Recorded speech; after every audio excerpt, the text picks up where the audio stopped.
ಎಲ್ಲರಿಗೂ ನಮಸ್ಕಾರ. ಆತ್ಮೀಯ ಶಿಕ್ಷಕ ಬಂಧುಗಳೇ, ತಮಗೆಲ್ಲರಿಗೂ ಒಂದು ಮುಖ್ಯವಾದ ವಿಷಯವನ್ನು ತಿಳಿಸಲಿಕ್ಕೆ ಬಯಸ್ತೇನೆ. ನಾನು ರಮೇಶ್ ಕಬ್ಬೀನ್, ಆಂಗ್ಲ ಭಾಷಾ ಶಿಕ್ಷಕ, ಉರ್ದು ಹಿರಿಯ ಪ್ರಾಥಮಿಕ ಶಾಲೆ, ಮನಗೂಳಿ ತಾಲೂಕು, ಬಸವನ ಬಾಗೇವಾಡಿ ಜಿಲ್ಲೆ, ವಿಜಯಪುರ.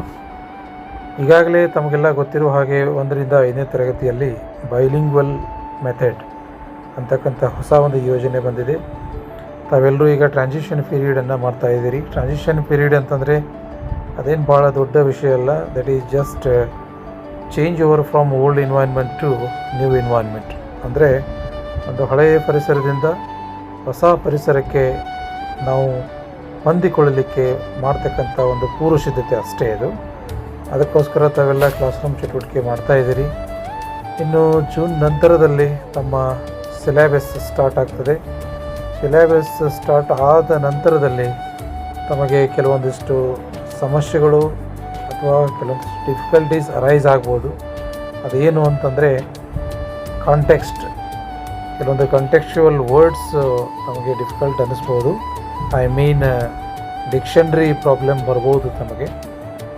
ಈ 1ರಿಂದ 5ಕ್ಕೆ ಸಂಬಂಧಪಟ್ಟಂತಹ ಕೆಲವೊಂದಿಷ್ಟು ಶೀರ್ಷಿಕೆಗಳು, ಅಂದರೆ ಕೆಲವೊಂದು ಟಾಪಿಕ್ಸ್ಗೆ ಸಂಬಂಧಪಟ್ಟಂತಹ ಅತಿ ಅವಶ್ಯವಾಗಿರ್ತಕ್ಕಂಥ ಕೆಲವೊಂದು ಶಬ್ದಗಳು ಕನ್ನಡ ಮತ್ತು ಇಂಗ್ಲೀಷ್ನಲ್ಲಿ ಯಾವ ರೀತಿ ಹೇಳಬೇಕು ಅನ್ನೋದಕ್ಕೆ ಒಂದು DSCRT ಅವರು ಬಿಟ್ಟಂತಹ ಒಂದು ಟೀಚರ್ಸ್ ಹೆಲ್ಪ್ಫುಲ್ ಡಿಕ್ಷನರಿ ಇದೆ. ಅದನ್ನು ನಾನು ಡೌನ್ಲೋಡ್ ಮಾಡಿ ತಮಗೆಲ್ಲ ಶೇರ್ ಮಾಡ್ತೇನೆ ಗ್ರೂಪ್ಗಳಿಗೆ.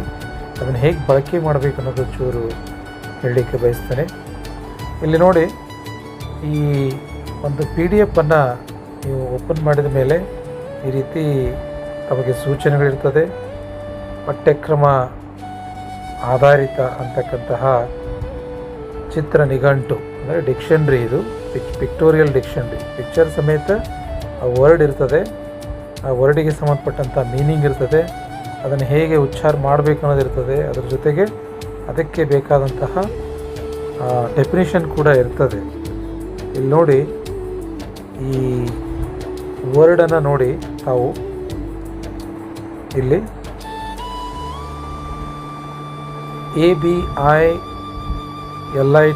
ಅಂತಿದೆ. ಇದನ್ನು ಯಾವ ರೀತಿ ಓದಬೇಕು ಅನ್ನೋದಕ್ಕೆ ಪ್ರೊನೌನ್ಸಿಯೇಷನ್, ಅಂದರೆ ಫೊನೆಟಿಕಲ್ ಟ್ರಾನ್ಸ್ಕ್ರಿಪ್ಷನ್ ಕೂಡ ಕೊಟ್ಟಿದ್ದಾರೆ ಇಲ್ಲಿ. ಇದನ್ನು ನಾವು ಕೆಲವೊಬ್ಬರು ಅಬಿಲಿಟಿ ಅಂತೇವೆ, ಇದು ಕೆಲವೊಬ್ಬರು ಇನ್ನೂ ಬೇರೆ ರೀತಿ ಉಚ್ಚಾರಣೆ ಮಾಡ್ಬೋದು. ಬಟ್ ಕರೆಕ್ಟಾಗಿ ಪ್ರಾಪರ್ ಪ್ರೊನೌನ್ಸಿಯೇಷನ್ ಏನಾಗ್ತದೆ ಅಂದರೆ ಅಬಿಲಿಟಿ ಅಂತ ಆಗ್ತದೆ. ಅದನ್ನು ಯಾವ ರೀತಿ ಉಚ್ಚಾರ ಮಾಡಬೇಕು ಅನ್ನೋದು ಇಲ್ಲಿ ಫೊನೆಟಿಕಲ್ ಟ್ರಾನ್ಸ್ಕ್ರಿಪ್ಷನ್ ಕೂಡ ಕೊಟ್ಟಿದ್ದಾರೆ, ಅಬಿಲಿಟಿ ಅಂತ ಹೇಳ್ಬಿಟ್ಟು. ಇದಕ್ಕೆ ಸಂಬಂಧಪಟ್ಟಂಥ ಮೀನಿಂಗ್ ಕೂಡ ಇಲ್ಲಿ ಕೊಟ್ಟಿದ್ದಾರೆ ತಮಗೆ. ಅಂದರೆ ಇವೆಲ್ಲ ಮೋಸ್ಟ್ ಕಾಮನ್ನಾಗಿ ಬಳಸ್ತಕ್ಕಂಥ ಕೆಲವೊಂದಿಷ್ಟು ಶಬ್ದಗಳ ಪರಿಚಯ ಇಲ್ಲಿದೆ. ಇನ್ನು ಸ್ವಲ್ಪ ನೀವು ಮುಂದಕ್ಕೆ ಹೋದರೆ ಈ ಪಾಠಗಳು ಮಾಡ್ತಕ್ಕಂಥ ಸಂದರ್ಭದಲ್ಲಿ ಬಹಳ ಜನರಲ್ಲಾಗಿ ಕಾಮನ್ನಾಗಿ ಯೂಸ್ ಮಾಡ್ತಕ್ಕಂತಹ ಕೆಲವೊಂದು ಶಬ್ದಗಳು ತಮಗೆ ಇಲ್ಲಿ ಪರಿಚಯ ಮಾಡಿದ್ದಾರೆ. ಈಗ ಫಾರ್ ಎಕ್ಸಾಂಪಲ್ ಗಣಿತ, ಸಪೋಸ್ ನೀವು ಗಣಿತ ಹೇಳಬೇಕು ಅಂದ್ಕೊಂಡಿರುವಾಗ ಇಲ್ಲಿ ನೋಡಿ, ಅಂಕಿ ಅಂತ ಬರ್ತದೆ. ಅದಕ್ಕೆ ಇಂಗ್ಲೀಷ್ನಲ್ಲಿ ಹೇಗೆ ಹೇಳಬೇಕು ಅನ್ನೋ ಗೊಂದಲ ಆಗ್ಬೋದು ತಮಗೆ. ಅದಕ್ಕೋಸ್ಕರ ಇಲ್ಲಿ ಏನು ಕೊಟ್ಟಿದ್ದಾರೆ, ಅದಕ್ಕೆ ಸೊಲ್ಯೂಷನ್ ಇದೆ. ಡಿಜಿಟ್ ಅನ್ಬೇಕು ಅಂತ. ಇಲ್ಲಿ ನೋಡಿ, ತಮಗೆ ಇಂಗ್ಲೀಷ್ ವರ್ಡ್ ಇದೆ, ಅದನ್ನು ಹೇಗೆ ಉಚ್ಚಾರ ಮಾಡಬೇಕು ಅನ್ನೋದು ಕನ್ನಡದಲ್ಲಿ ಪ್ರೊನೌನ್ಸಿಯೇಷನ್ ಕೂಡ ಕೊಟ್ಟಿದ್ದಾರೆ, ಡಿಜಿಟ್ ಅಂತ. ಅದಕ್ಕೆ ಸಂಬಂಧಪಟ್ಟಂತೆ ಕೆಳಗಡೆ ಇಲ್ಲಿ ಎಕ್ಸಾಂಪಲ್ ಕೂಡ ಇದೆ, 0 1 2 3 4 5 6 7 8 9 ಅಂತ.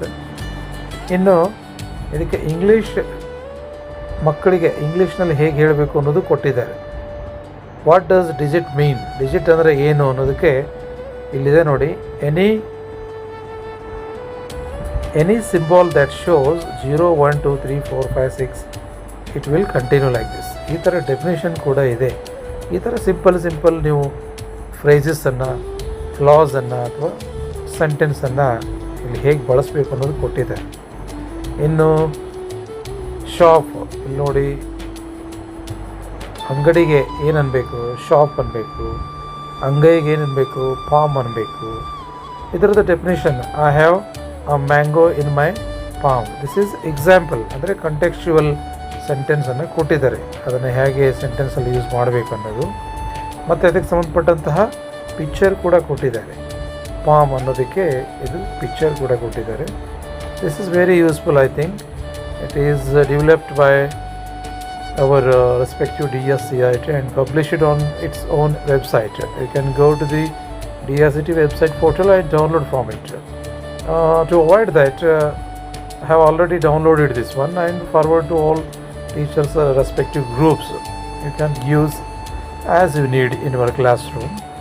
So, thank you very much for listening my short suggestions, and I hope you will get into the classroom using this dictionary.